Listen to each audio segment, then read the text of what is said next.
Hakim berulang kali meragukan keterangan Ferdy Sambo dan ajudan Ferdy Sambo, Ricky Rizal, serta Kuat Maruf. Apakah ini artinya hakim sudah punya keyakinan soal cerita yang sebenarnya? Kita akan bahas bersama dengan mantan hakim sekaligus pakar hukum pidana Asep Iwan Iryawan dan pakar mikroekspresi Handoko Gani.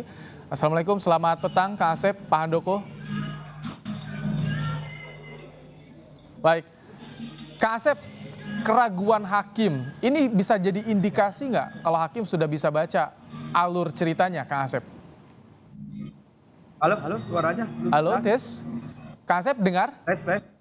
Dengar, sekarang dengar. Baik, Kak Asep, hakim berulang kali meragukan kesaksian Sambo, Ricky Rizal, Kuat Maruf. Apakah ini bisa jadi indikasi kalau hakim sudah tahu alur cerita yang sebenarnya?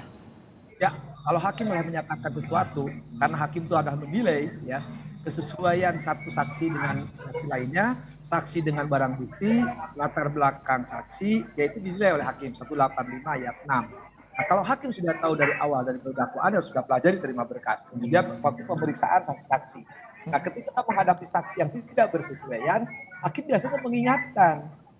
Kalau mengingatkan, tetap masih ngeyel, ya, tetap pada pendiriannya, ini ruang hukum ada menjadikan saksi palsu. Tapi biasanya hakim juga manusia, ketika jengkel itu ya hakim sudahlah, ini ancamannya maksimal, gua paksa juga percuma toh karena dia bertahan dengan pendapatnya. Kalau udah bertahan pendapatnya, ya sudah kita tahu latar belakangnya, ya sudah. Biasanya hakim keluar kata-kata yang tadi bohong, tidak masuk akal.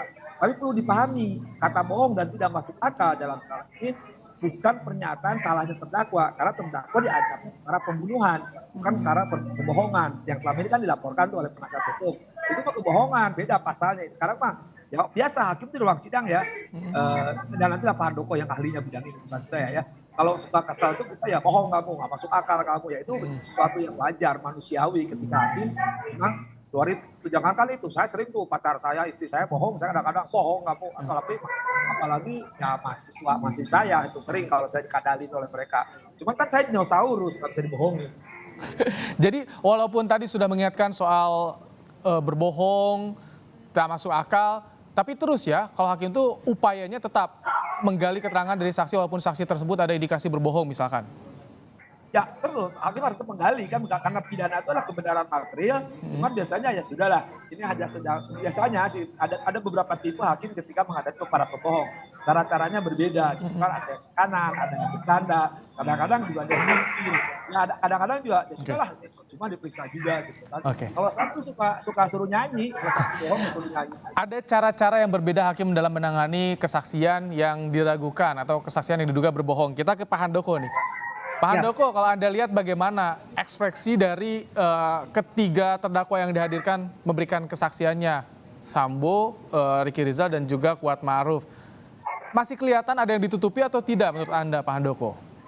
Menurut saya sebetulnya bukan ditutupi, tetapi ada ketidakselarasan kan, antara keterangan dari Ferdy Sambo, Kuat Maruf, Ricky Rizal versus Eliezer gitu ya. Masih ada yang tidak sama, contohnya itu tentang perintah tembak gitu kan. Ricky Rizal tidak mendengar, kemudian Kuat Maruf, kalau nggak salah Kuat Maruf mendengar gitu ya. Kuat Maruf tidak mendengar.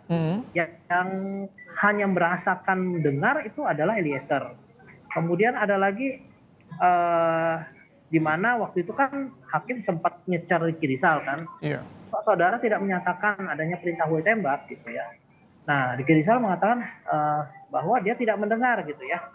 Nah, ini menjadi satu poin penting ya buat hakim juga, yaitu bahwa dalam kita kan perlu mengecek dulu di dalam situasi kondisi yang seperti demikian ini, Eliezer ini dalam kondisi tenang atau panik begitu ya.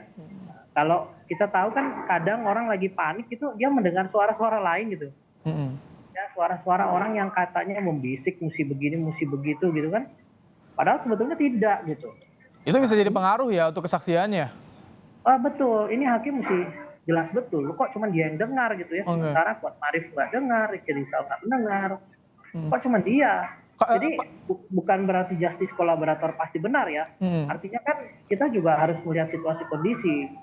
Makanya kalau dari sisi psikologi kan harus ditanya dulu, ini Eliezernya tenang atau tidak tenang. Nah, kalau dianya tenang, dia bisa mendengar perintah itu ya seharusnya yang lain mendengar gitu ya. kan pasti perintahnya itu kencang ya. Woi tembak itu bukan perintah yang bisik-bisik gitu ya. Pak Handoko, tapi bagaimana sih, apakah terbaca ketika hakim mengingatkan soal kebohongan, diingatkan soal kebohongan, apakah sudah terlihat perbedaan mimik mukanya? Tapi tahan, dijawabnya nanti usai jeda ya Pak Handoko, Ya, Kak Asep, ya. kami akan kembali saat lagi, tetap di Kompas Petang.